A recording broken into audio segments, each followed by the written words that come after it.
Hello everybody and welcome back to the Bayonetta 2 walkthrough. It's time to finish off Chapter 8! And we begin by returning this kind of the cube thing we picked up to here. And it provides us with a lovely thing to jump through to give us some extra whammy to begin to break the seal around the gates of hell. Now do make sure to break that particular crystal thing, because, you know, has a broken moon pearl in it, and if you miss it, you're gonna have to replay the chapter, which is ridiculously annoying, but oh well. There's a very similar thing that happens later on. I don't know whether it's the next one or in the next chapter, but we have another instance where we are breaking the seal and there is a collectible hidden away in there that you need to get.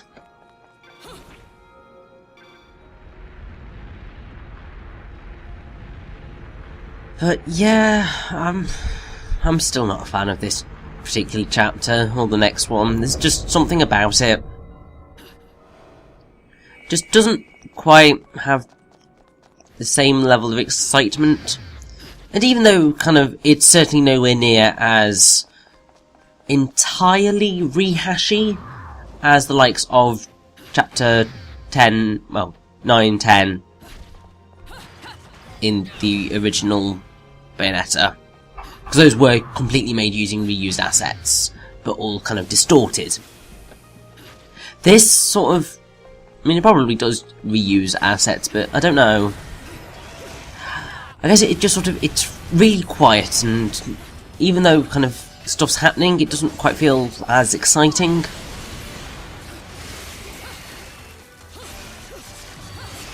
I don't know whether it's partly down to the colour palette as well, because you've gone through kind of the game with very kind of light, bright colours going on, and now it's kind of just dark and yeah.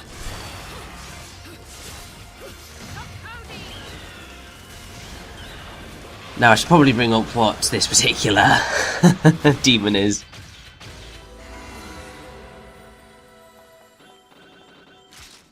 So, I believe that fella right there is Mixlan-Tekuthli, or Kutli, or something or other.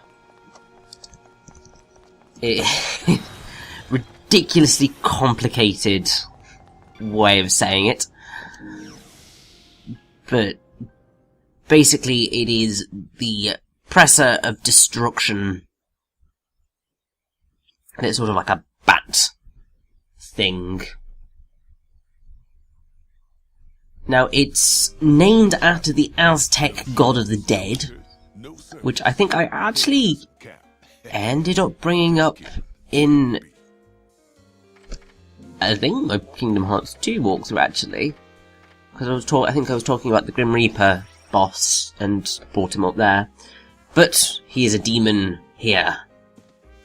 And yeah, he's basically Aztec god of the dead, king of Mictlan, which is the lowest and northernmost section of the underworld, and basically worship of him sometimes involved cannibalism, with human flesh being consumed in and around the temple. The weird, I don't quite get why they've got the bat thing, because he's kind of, like, the statues are quite human-like. But, oh well. Now, I believe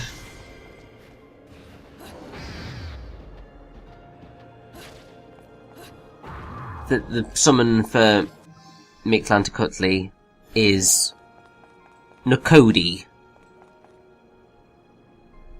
but I would have to listen to it again to be 100% certain of that, because I really don't quite trust the Bayonetta wiki's kind of Enochian list, because there's one that I'm looking at and I'm pretty sure it's wrong.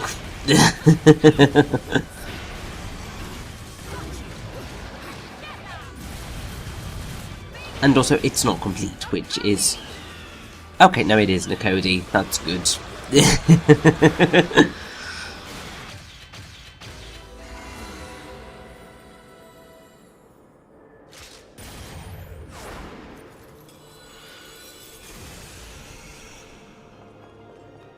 Now, getting that particular piece of the Angelic Hymns Gold LP, that was the one that I missed when I first played the game.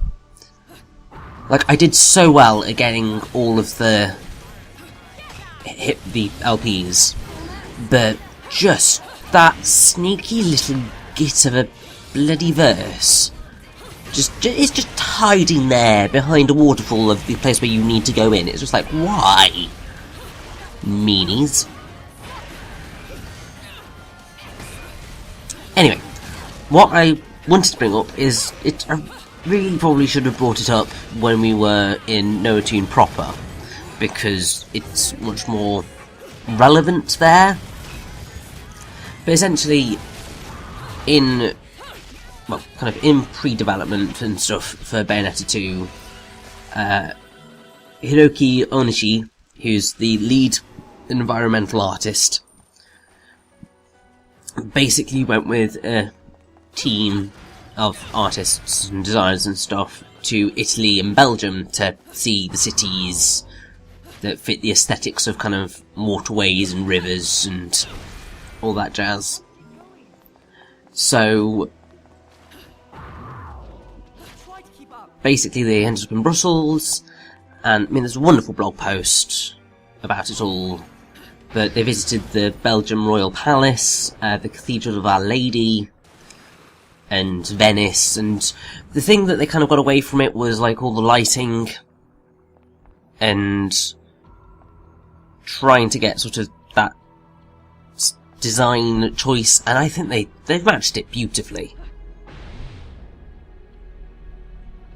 Like, they really heavily improved on the lighting effects in this game from the original. It's just quite spectacular.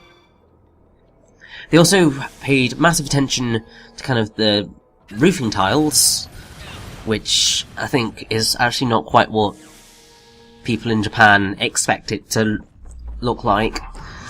And also the pavements and the whole cobbledness of the pavements. And then sort of all the waterways and stuff it's very Venice. And I mean, there's one particular shot where it's practically just one for one taking stuff from Venice to have the design. It's just quite cool, really.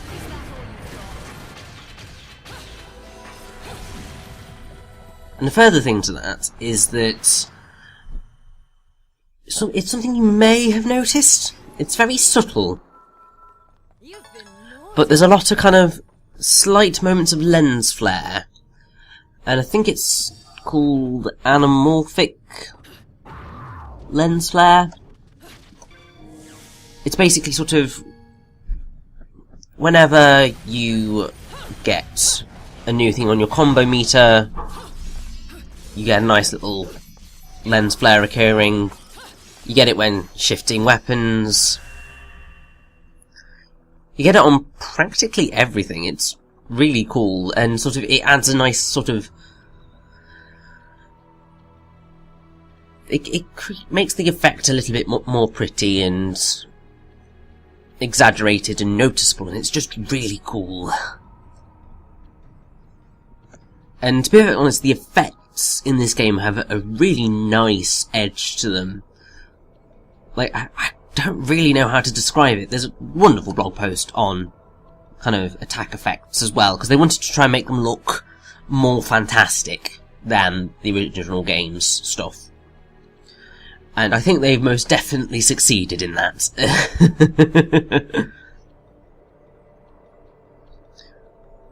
Now, if you're wondering what the heck I'm looking for, it's basically this. I think it's this chest. Yes, it is, because it's got a broken witch heart in it. I was just being absolutely blind.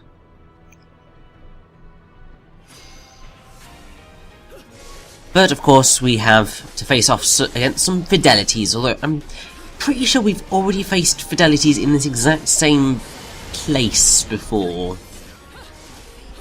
Which is a little bit lazy in terms of kind of enemy battle design, but oh well.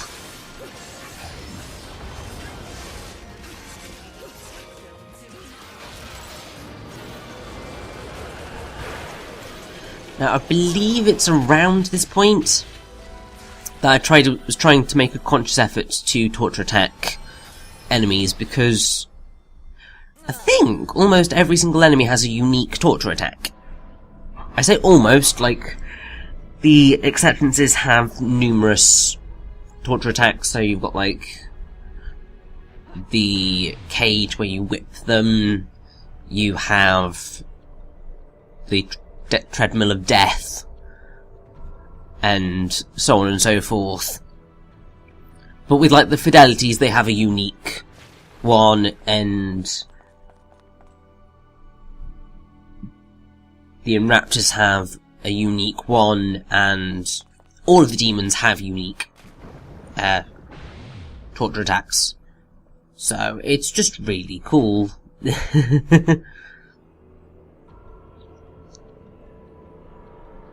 Now, I believe that we've got everything, so it's time to return to the ruins, and coming over here, we get something that's not particularly important. I can't even remember what Midas' Testament does, but I know that I never use it, ever. I think it, like, increases the amount of items you can get, or something to that effect. But I have to say, in general, I don't use items in Bayonetta 2. And the reason for that is that I got kind of mentally, I got trained out of it in Bayonetta 1, because, like, using items completely affects your score at the end. So in order to get, like, a platinum, you do not go anywhere near those lollipops. This game, in comparison, because you don't actually, you know, lose rank for using items, unless it's a item that explicitly states that you will kind of lose points and stuff for your rank. If it says it will, then it will. But using, like, the lollipops and stuff doesn't affect you. So you can be a lot more liberal with it all. But I generally try not to, just because it's a slight pain to pull them off, but also most of the time I either don't need it, or just I don't want to use it. I'm pretty sure when I kind of did another part of this walkthrough, I did start using them a hell of a lot more, because I was playing on a higher difficulty, so I needed it. But on second climax, you really shouldn't be struggling too much.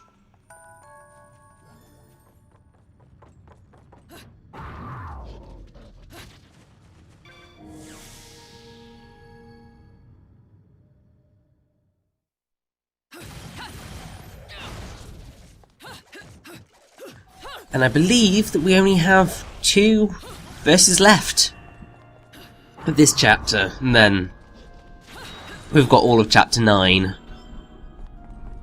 which is quite long. It's gonna, I think, get done in one part, but it's kind of a lot going on. But look, the golem's back! Yay. The key to this is keep running, don't look back, don't bother attacking. As long as you kind of get to the end and don't get hit, you'll get a pure platinum. So keep that in mind. And once you get to here, just run as far away as possible and don't run toward it. Just do not run toward it, because that's a stupid idea and it will get you hurt. If you stay by kind of the barrier, you will be fine. Now, I believe that this is a new enemy.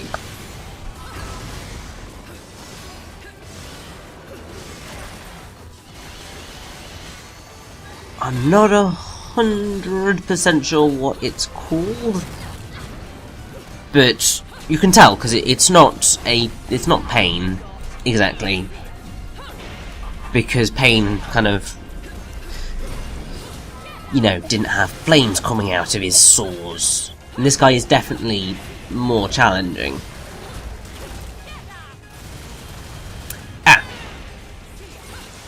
I am indeed correct, because this is Pride, Enveloper of Flame, and unlike Pain, he doesn't get a wonderful entry into our book to be introduced to us. He's very much like Gracious and Glorious in the first game, which were much harder versions of Grace and Glory, and they were just there to kind of screw you over because you didn't realise what the hell they were. Like, you thought, oh, it's just Grace and Glory, but gold. And you were so wrong, because they just absolutely murdered you. And there's the Broken Witch Heart. Make sure you get it. It's very important.